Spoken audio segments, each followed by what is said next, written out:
It's nice to have one princess and two princes. Where's your daughter today? My best friend's comment, whom I hadn't seen in a few years, took me aback.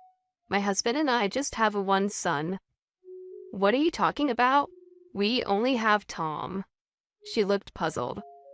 That's weird. I could have sworn I saw your husband with a little girl the other day. I shot a questioning look at my husband, who quickly defended himself. She must have seen someone else, not me. But something about his reaction seemed off. Turns out he had a huge secret. My name's Julie, I'm 29, and most of my time is spent as a stay-at-home mom. It's just Billy, our son Tom, and me. Billy works a typical 9-to-5 job, and we tied the knot about 3 years ago. Busy as life can be, I love watching Tom grow up. I've even picked up sewing as a hobby, making cute outfits for him.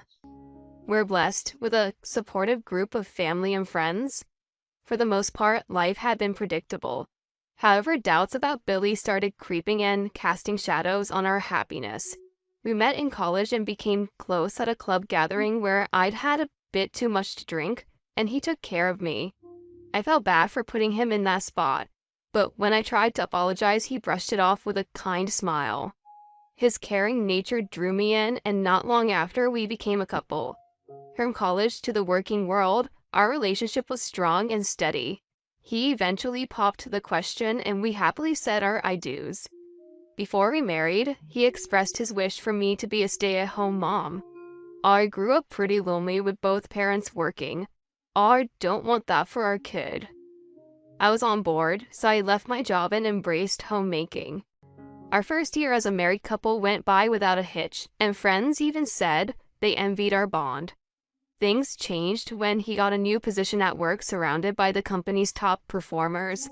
His promotion came with more pay, but also way more stress. Soon his demeanor shifted. Stressed, he started taking out his frustrations on me. This food tastes awful. You're home all day and this is the best you can do? I'm sorry, I thought everything was fine. Whatever, I've lost my appetite. Clean this up. Must be nice playing around all day doing minimal housework and having me support you. After yelling at me, he threw his food on the floor and stormed into his room. I cleaned up, crying. His abusive behavior didn't stop there. He lashed out at me for buying makeup, calling it wasteful, and if I watched TV for a bit, he'd snap at me to stop lazing around. Nights became unpredictable with him, either coming home late or not at all. Many might have considered ending the marriage, but I held on to hope that the loving man I married was still there. When I became pregnant with Tom, things started to look up. His attitude mellowed, especially after Tom's birth. He stepped up, apologized for his past actions, and vowed to be better. I'm so sorry for everything. I promised to be the best husband and father. With that, I believed we were back on track. As time went on, I took up crafting handmade children's items and even started an online shop. I started sewing because I wanted to craft some clothes for my son, but I soon found myself hooked. I began creating children's apparel, fabric toys, baby accessories, and just about anything else I could think of. Initially, it was all for fun. However, after giving a few items to family and friends, they raved about the quality and even suggested I sell them. So I opened an online shop. Business has been booming, with many loyal customers coming back. I've even begun to handle special custom orders, which, while a tad more expensive, are always in demand. But lately something's been amiss. Several of the toys and stuffed animals I made on a whim have vanished. I wondered, did I just put them somewhere and forget? After tearing apart the house searching for them, I came up empty. I even asked Billy about it, but he's just shrugged, saying no clue. It felt off. Things escalated when a custom-made stuffed animal disappeared. While the loss of the other toys was odd, this was an item someone had ordered and paid for. This wasn't just an oversight, it felt like theft. The customer was one I'd worked with several times before. I contemplated reporting it, but Billy was dead set against involving the cops. Involve the police over a missing toy? Think about the neighborhood gossip. He said, looking more frazzled than necessary. I countered, it's not just any toy, it's a paid order. What if someone's targeting our house? We can't overlook this. He retorted, let's search again. Maybe you overlooked it. If it's still gone, then maybe we can think about the police. I'll help. We went back and forth, but in the end I decided to wait a few more days before making a report. However, the very next day, the missing toy was suddenly back in a spot I'd checked multiple times. When I pointed it out, Billy just smirked. See, told you. He implied I was forgetful, suggesting that other missing items might just be misplaced as well. While I acknowledged him, something felt off. Fast forward a bit, and while out shopping, I bumped into my high school friend Lindsay. Julie, is that you? She exclaimed. Oh my gosh, Lindsay. Wow, it's been 3 years? How's life been? Amazing. I finished up my work in Italy and just returned. She'd moved to Italy short after attending our wedding, so this was a mini reunion of sorts.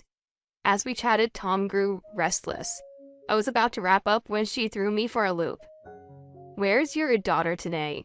It's nice to have one princess and two princes. I was baffled. Billy and I only have Tom. Why does she think we had a daughter too? What are you talking about? We only have Tom. But she looked certain. That's weird. I could have sworn I saw your husband with a little girl the other day.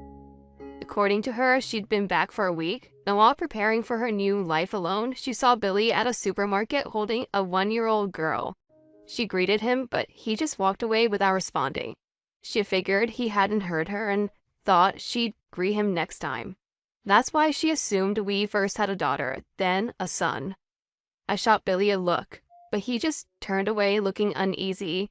We quickly wrapped up our conversation with Lizzie, but I couldn't shake the feeling that Billy was hiding something from me. After getting home, I cornered him.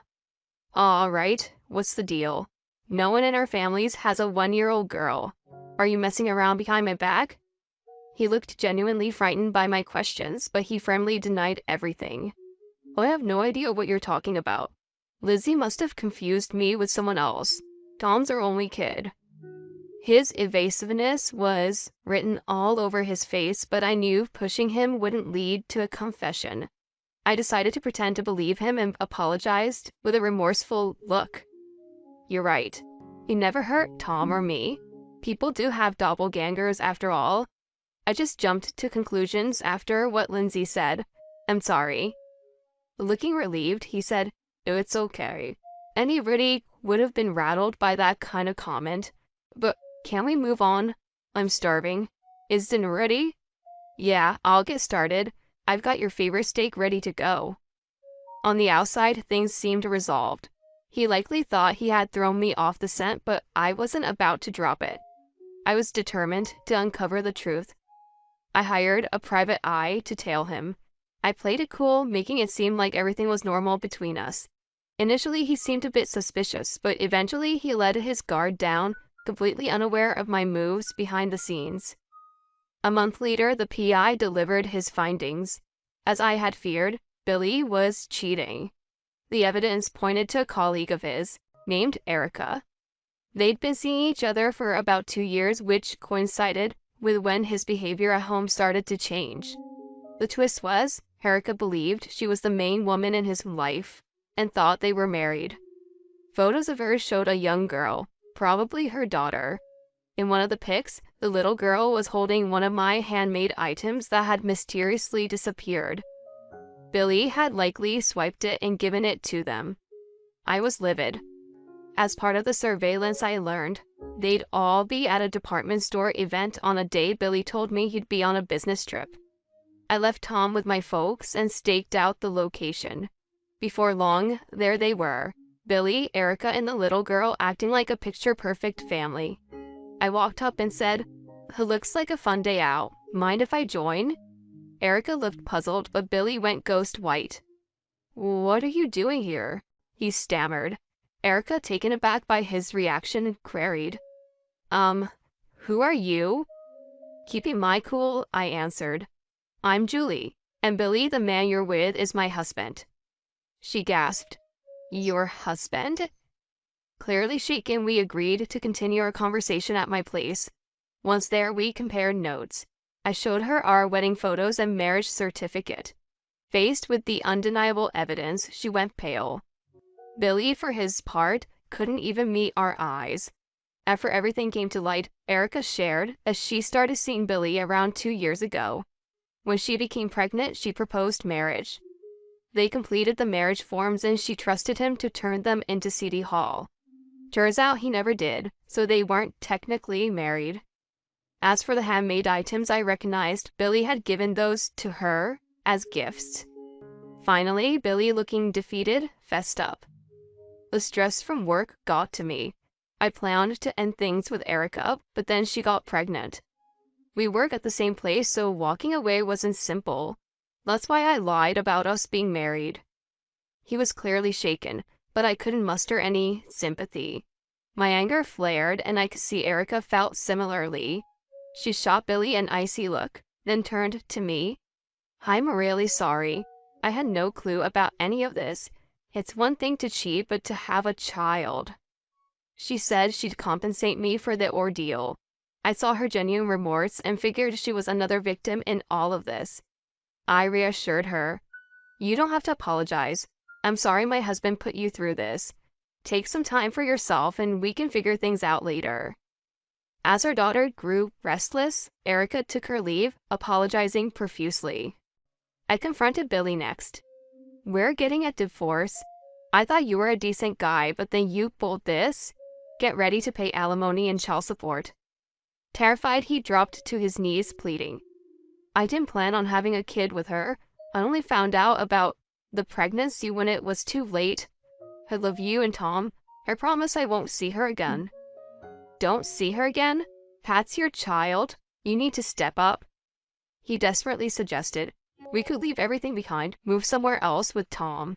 It's her child. She decided to have it. Let her raise it on her own. Let's move somewhere far with Tom. Okay, honey?" I snapped back. "Seriously? You think I'd go for that?